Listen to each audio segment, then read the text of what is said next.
आज हमारा देश न्यूक्लियर पावर है, लेकिन एक ऐसी जगह है जहां पर रात होने के बाद सरकार ना किसी को जाने देती है ना खुद जाती है। भानगढ़ का किला, एक ऐसा शापित किला जहां पर रात होते ही चीखने चिल्लाने का सिलसिला चालू हो जाता है और लोगों का कहना है कि रात होने के बाद यहाँ पर आत्माओं को आप अपनी नंगी आंखों से देख सकते हैं।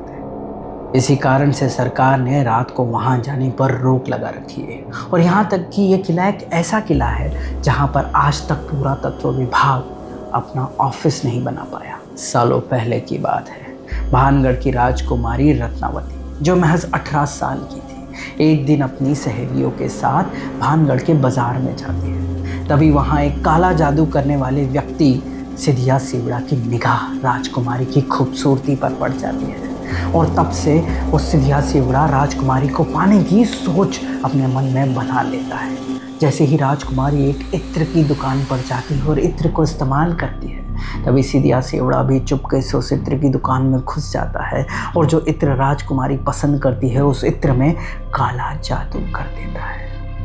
जैसे ही राजकुमारी उस इत्र की दुकान से आगे की तरफ पलायन करती है, सिधिया सेवड़ा भी धीरे धीरे राजकुमारी का पीछा करने लगता है। उन सभी सहेलियों में से एक सहेली ने सिधिया सेवड़ा को उस इत्र में काला जादू करते हुए अपनी आंखों से देख लिया था। तभी वो राजकुमारी को आगाह करती है कि राजकुमारी इस इत्र को अभी फेंक दीजिए, जो व्यक्ति हमारा पीछा कर रहा है उसने इस इत्र में काला जादू किया है। जैसे ही राजकुमारी उस इत्र को बड़ी चट्टान के ऊपर फोड़ देती है, वो इत्र उस चट्टान पर लग जाता है और वह चट्टान धीरे धीरे लुढ़कते लुढ़कते सिधिया सेवड़ा की तरफ बढ़ने लगती है, क्योंकि सिधिया सेवड़ा ने वो काला जादू राजकुमारी को अपनी ओर खींचने के लिए किया था। लेकिन इस बार खींचा चला आता है चट्टान का टुकड़ा और सिधिया सेवड़ा उस चट्टान के टुकड़े के नीचे कुचला जाता है।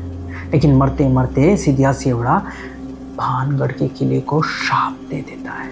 कि जितनी भी मृत्यु इस भानगढ़ में होगी वो मृत्यु के बाद आत्माएं मोक्ष को प्राप्त नहीं होगी, वहीं भटकती रहें। और समय का पहिया आगे बढ़ता है और अजबगढ़ के द्वारा भानगढ़ के किले पर चढ़ाई करती जाती है, युद्ध कर दिया जाता है और कई कत्लेआम होते हैं और उसी कत्लेआम में राजकुमारी रत्नावती की भी मौत हो जाती है।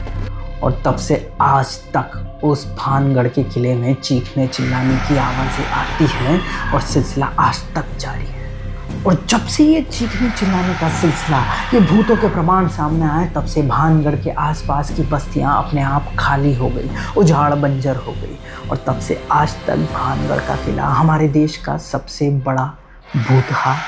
किला बन चुका है।